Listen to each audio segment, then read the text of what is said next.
unsere Geschichte. Wir vertalen das mal noch ein bisschen mehr von was Walter Schmiedehaus sagt, von seiner Arbeit und von seinem Erfolg bei der Föderalregierung in Mexico City und danach mehr von der mennonitischen Pionierarbeit bei San Antonio in Chihuahua, Mexiko.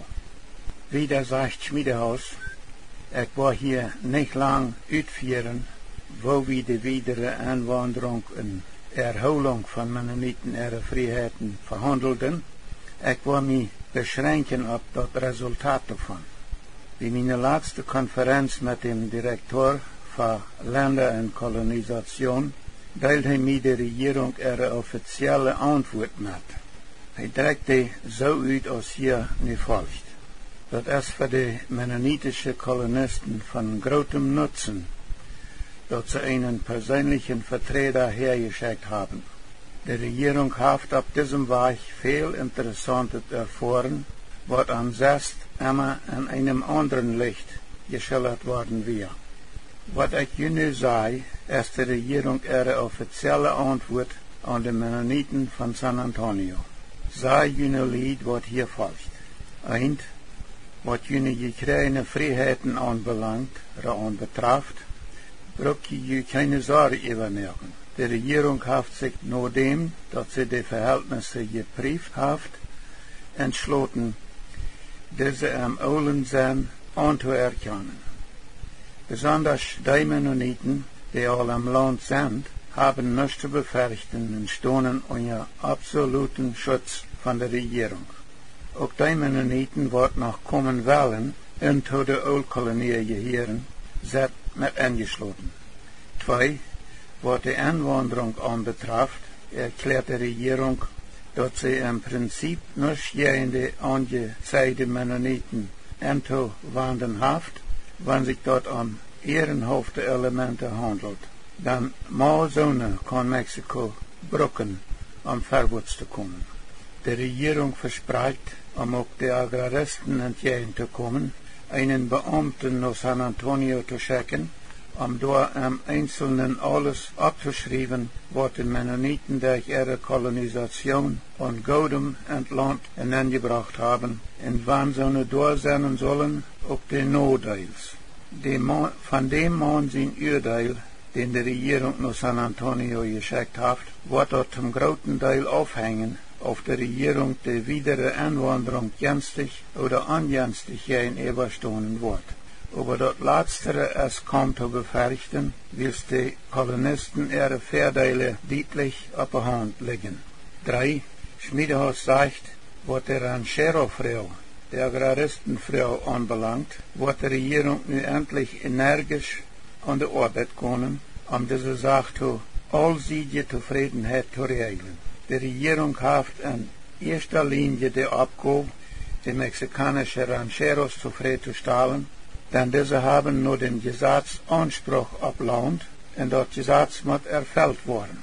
Man wird dort nun zufriedenstellend auslecken, sodass die Mennoniten endlich ihr Land im Frieden annehmen können. Nach allem, was ich gehört habe, sagt Walter Schmiedehaus, habe ich den bestimmten Eindruck gekriegt, dass trotz vieler Gegenströmungen, die leider zum Teil von verschiedenen Mennoniten selbst vergeraubt wurden, die dort noch nicht mit der Oldkolonie zu tun haben, und die Regierung eine gänzliche Meinung über die Mennoniten-Ersiedlungsunternehmen besteht.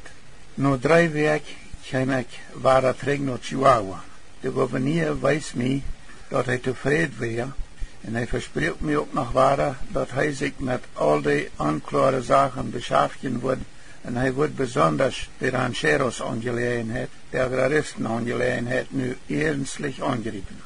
So als wir uns bald überzeugen können, hat die Föderalregierung und auch der Gouverneur von Chihuahua Wort gehalten. Maar wenn je deel naar meinem terugkomen, wordt dat nieuwe land aan de rancheros verdeeld. De gouverneur van Chihuahua ging persoonlijk naar San Antonio om deze vrouw op de Reine te brengen. En zoals ik van gouverneur zelfs persoonlijk ervaren heb, is man nu zo weit, dat de rancheros aantrekken van de Mennoniten land, op dat San Antonio land en op aanvangen kan.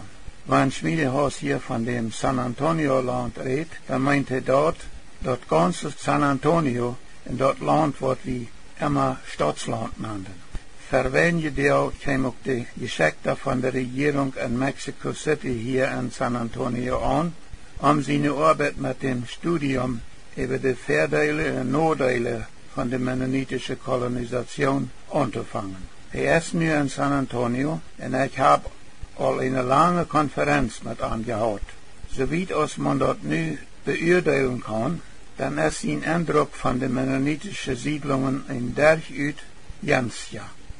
Dort ist die gemeinsame Bemühungen gelungen, im besonders dem Gouverneursine von Chihuahua, der bei der Durchführung von der Zentralregierung ihre gegebene dadurch entstandene Schwierigkeiten zu überwinden, in den 3 Jahre lang umstrittenen Sankappel aus dem Stich zu riemen.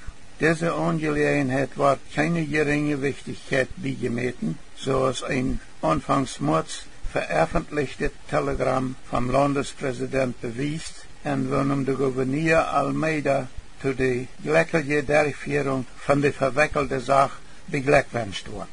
Kurz nach der Zurückreise von dem Regierungsvertreter, anfangs März, kam sein Fingen, was gefangen hat und angewiesen, durch seine Arbeit als ein öffentlicher Bericht an der größten Zeitung, die Mexiko hat, im Universal.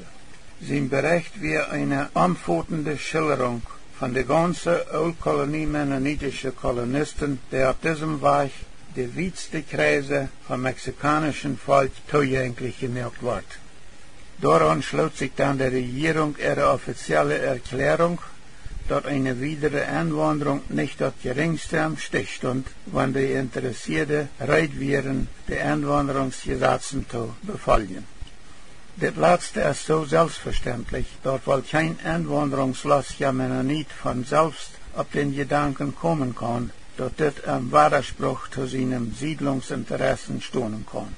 Man fragt sich vergebens, wo sowas überhaupt möglich sein kann. Trotzdem müssen so eine Ideen hier und dort verbreitet worden sein, denn anders kann man sich die, was ganz zuletzt, ja es die Besorgnisse wegen dem Grenzverschlüssen nicht erklären.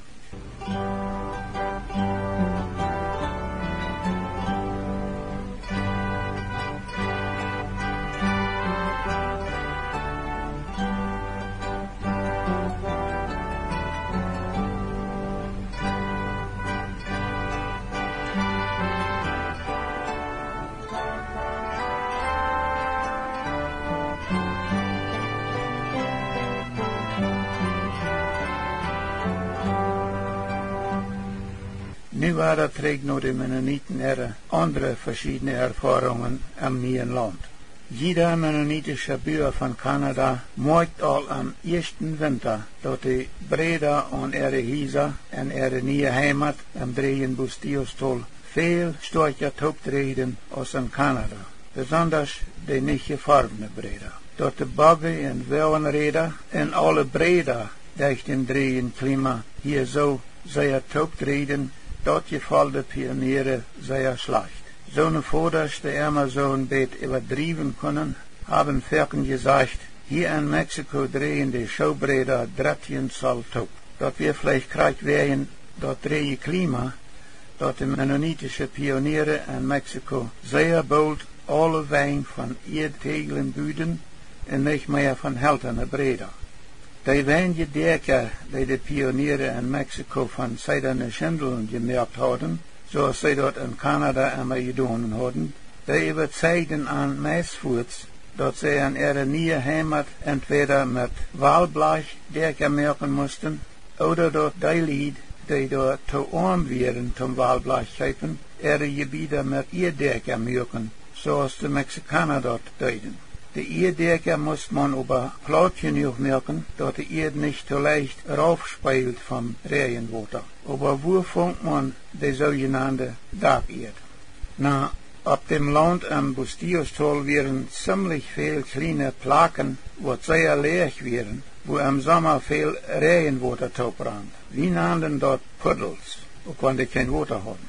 En einige von diese Puddels war dort Water, aber saß schon dort, wenn die voll gerannt wären. Nicht an alle Puddels, aber an viele von die wir so eine witte Erd, die sehr dicht lag. So dort, wenn man auf ein plattes Erdach von 5 bis 6 Zoll so eine Erde abschert, dann wird dort Dach meist sicher ganz waterdicht. En de Pionier waren dort sehr bald an, dat het geen makkelijker huis geeft als een huis wat wijn had van 12 solche Erdtegelen oder Adobes en een 6 Zoll dicke Erdschicht op dem Dach. En zo'n huis wordt dat im Sommer lang nicht so heet als an einem Huis met heltende breder wijn en met einem Walblechdach. En dort wordt im Winter ook lang nicht so kalt. Aber zo'n Dach wordt met de tijd zeer knap en dan fangen lied aan met waljet Teerpapier ihre Dächer zu merken, wann sie dachten, zu Ohren zusammen zum Walblech schäppen. Aber das walje Teerpapier wäre nicht gut zu brauchen, wo Raten wären. Die gnäuden Biedertjes von dem Teerpapier auf, zum ihre Nase merken, und bald hat dann so'n Dach viel leichter. Een nu wordt van de wij op de pionieren ihre Kolonien. Dat geeft veel met Pier tevoren op de nieuwe Mennonitische Siedlungen en bestierstal bij San Antonio de los Arenales en Chihuahua. En er waren wel een paar schrotswij over de kolonien, maar alle andere wij moesten gemerkt worden. Er was een schrotsweg, die kwam van Noorden oder Noordwesten, schrots over de Swiftcurrent en Manitoba-kolonie bij San Antonio de los Arenales. Aber all die wij die dort op de Mennoniten ihre nie gemerkte Linies geben soll, die mussten gemerkt worden. Meestens fuhr man op de nieuwe Linies einfach so aus de Erdbodem da weer, aber wenn dat im Sommer viel regnet, dann ging nicht alle Wegen zuvor. Grovens mussten gemerkt worden zum mithelfen, dat Regenwater aufzuleiten. De Darpsgassen en de Linies mussten bij leere Städten en Bett abgeschoben oder abgeschleift worden. Diese Arbeit nahm man Schorwerkarbeit. Manchmal, wenn je Schorwerk worden musst, dann leitet die Darpsschuld den Obers am Darp dort weiten durch eine sogenannte Anseil. Die Schuld ging um Nober und Seed, von der klappt mehr in Samarias ab, an so Gas Schorwerken kommen und wieder ansehen. Diese Wiederanseil oder Abforderung wordt dan van Nober zu Nober wiedergedreht, wat hij dat ganze Dorp rondgewonnen weer. Wanneer de Anseil schwind gaan soll, dan schickt de Schuld die nog bij het Siedenhaan uit. En dan wist de Nober, wo de Anseil van bij het Siedenhaan kwam, dat hij die niet wieder drehen braucht. De Anseil weer ram.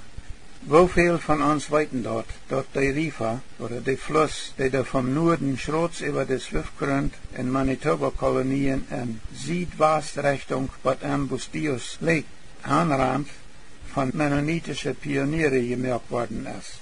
En hoeveel van ons weten dat al die andere kleine Rifas water, die van so weit Norden aus Campo 59 op de Ojo de la Yegua-kolonie en van al die kleine Rifas zwischen de kolonien über de Süd-Ost-Süd vom Swiftcurrent-Plan en diesen gemerkten Rifa in Rand.